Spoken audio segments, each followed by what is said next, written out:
Eh bien bonsoir, bonsoir à tous. Voilà.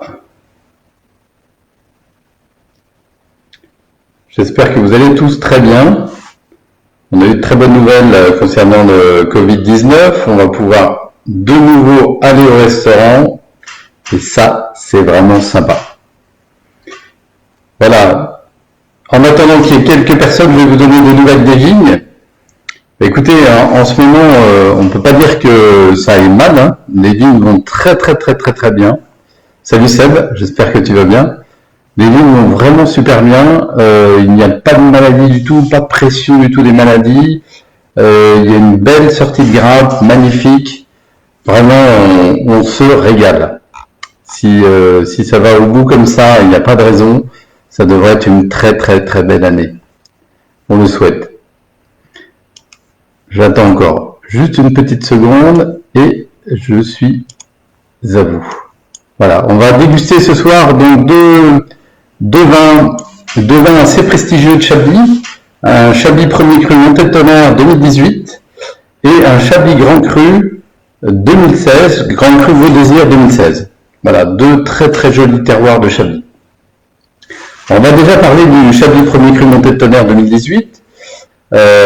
Alors déjà, Montée de Tonnerre, donc à Chablis, il y a différentes classifications de Chablis. Les petits Chablis sur les plateaux, comme je vous avais dit la dernière fois, des Chablis en coteaux, les Chablis Premier Cru sur des coteaux particuliers qui apportent une vraie personnalité au vin, encore plus de personnalité, et ensuite les 7 Chablis Grand Cru, les plus prestigieux terroirs de Chablis. Voilà.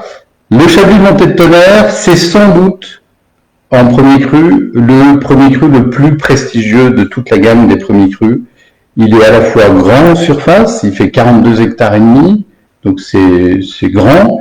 Et nous, dans ces 44 hectares et demi, on a 15h43, une toute petite parcelle sur le haut du coteau, orientée plutôt à l'ouest, sud-ouest, mais assez fraîche, protégée un peu du bois, et ça c'est très bien, surtout avec ce réchauffement climatique qui nous arrive.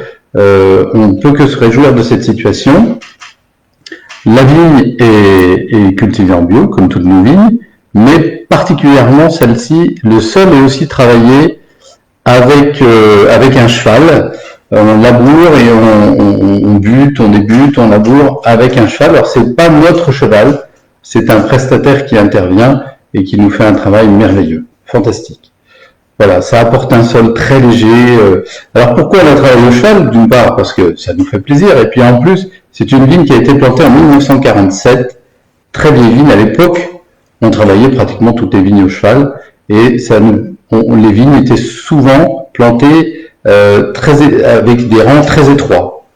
Aujourd'hui, on pourrait la faire au tracteur, mais c'est tellement étroit que c'est très compliqué. Donc en plus, c'est une vigne qui est adaptée pour le cheval. Très clairement. Voilà. Les pieds de vigne sont encore en très bel état, très bonne forme, ça nous donne des beaux raisins. Pourtant, voilà, ils sont âgés. En vinification, rien de très particulier. Enfin, on vendange à la main, les raisins arrivent en caisse à la cave, et ensuite, ils sont mis au pressoir, un pressurage délicat, long. Une fois que le pressurage est fait, on met le jus à fermenter dans des tonneaux en chêne, une pièce neuve en général, ça dépend de la quantité de récolte, mais en général une pièce neuve pour une récolte normale, et puis 3 pièces ou 2 pièces un peu plus âgées, voilà, qui ont 3-4 ans. Élevage 18 mois, et puis ensuite mise en bouteille, avec ou sans filtration, là aussi ça dépend des années. Voilà.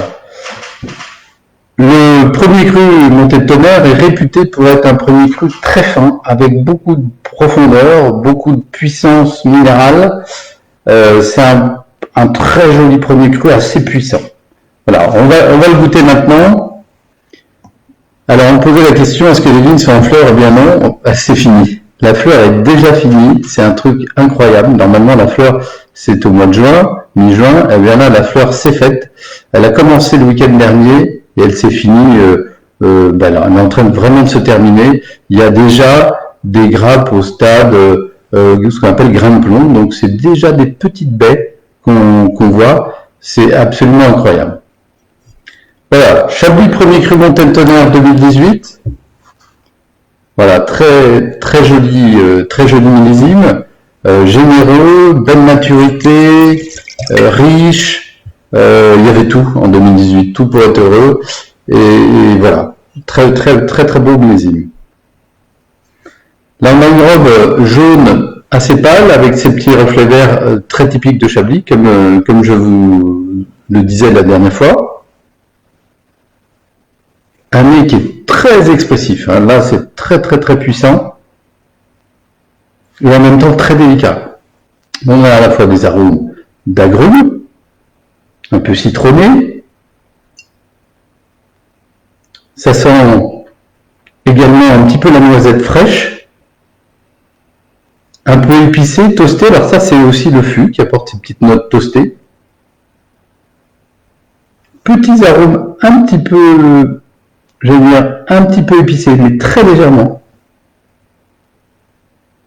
Ouais, c'est très délicat.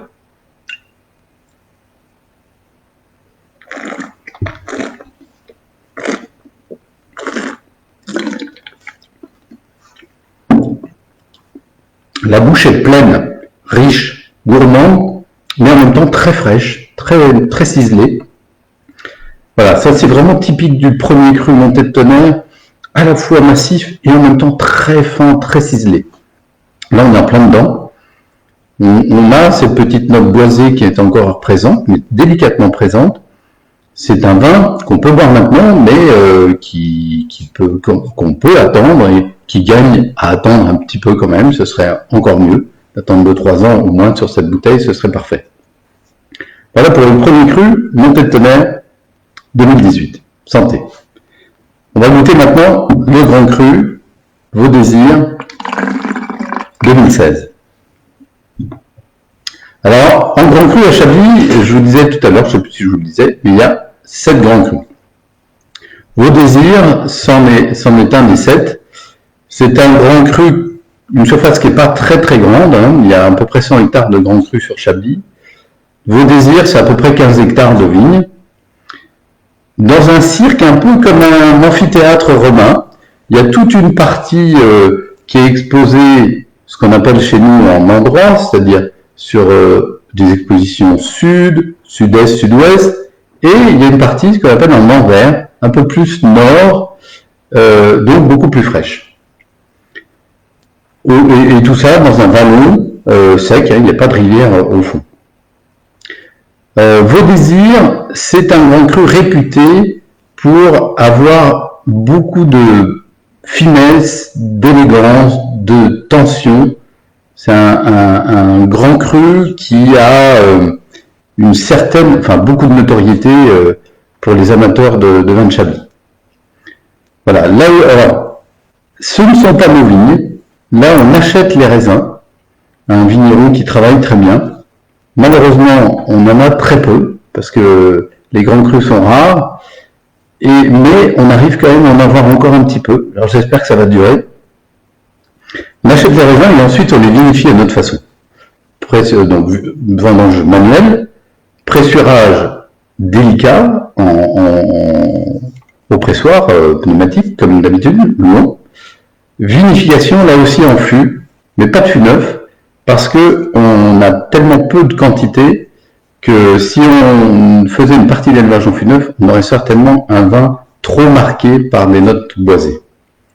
Voilà. L'élevage dure à peu près 12 à 18 mois. Là, on va goûter un millésime 2016. Alors 2016, je vous en ai déjà parlé également. Millésime très bon, mais très rare, malheureusement trop rare. On a eu beaucoup d'aléas en 2016, en commençant par des gelées, puis ensuite des orages, puis ensuite, après des orages, déjà du mildiou, ensuite des orages, ensuite des périodes sèches. Donc peu de récoltes, mais des vins avec beaucoup de matière.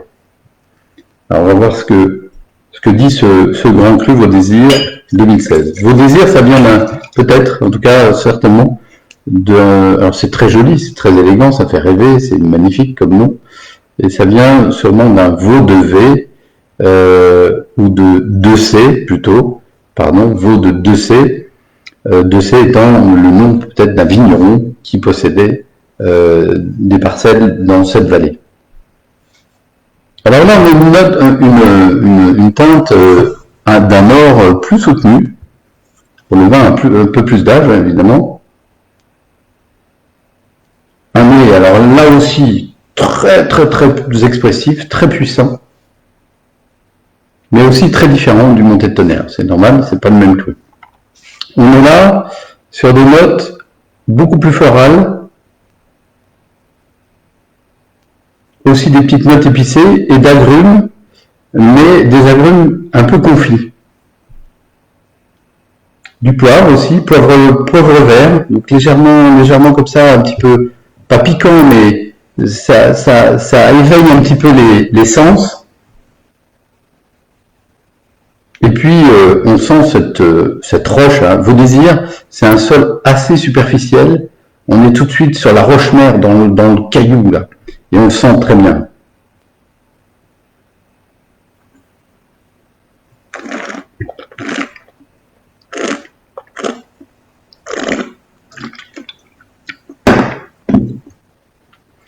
Là aussi, la bouche est pleine, mais encore plus généreuse, hein. C'est très complet, très plein.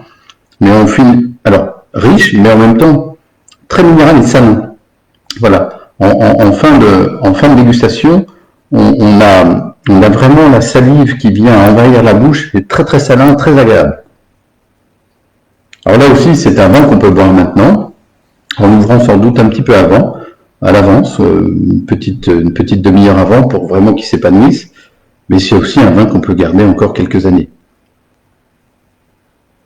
Donc d'accord, les vins, c'est des vins qui iront très bien les deux sur des poissons, mais également on peut les associer avec un risotto aussi, un risotto aux fruits de mer par exemple, ça peut être délicieux. Et on peut aussi les associer, quand ils commencent à avoir un peu d'âge, comme celui-là, il est encore jeune, mais avec une belle volaille. Ça peut être un mariage aussi très sympathique.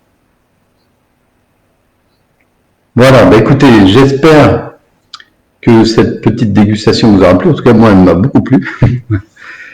Et puis, n'hésitez pas à poser des questions. Je vous répondrai, bien entendu. Et puis, la semaine prochaine, je vous propose qu'on change un peu de registre. On ira goûter un petit peu de bulles, d'écréments. Et puis, on reviendra ensuite sur des vins. Voilà. Bah écoutez, j'espère que vous avez passé donc un bon moment. Je vous souhaite une très bonne semaine. Et puis, je vous dis à très bientôt et à la semaine prochaine. Merci. Au revoir.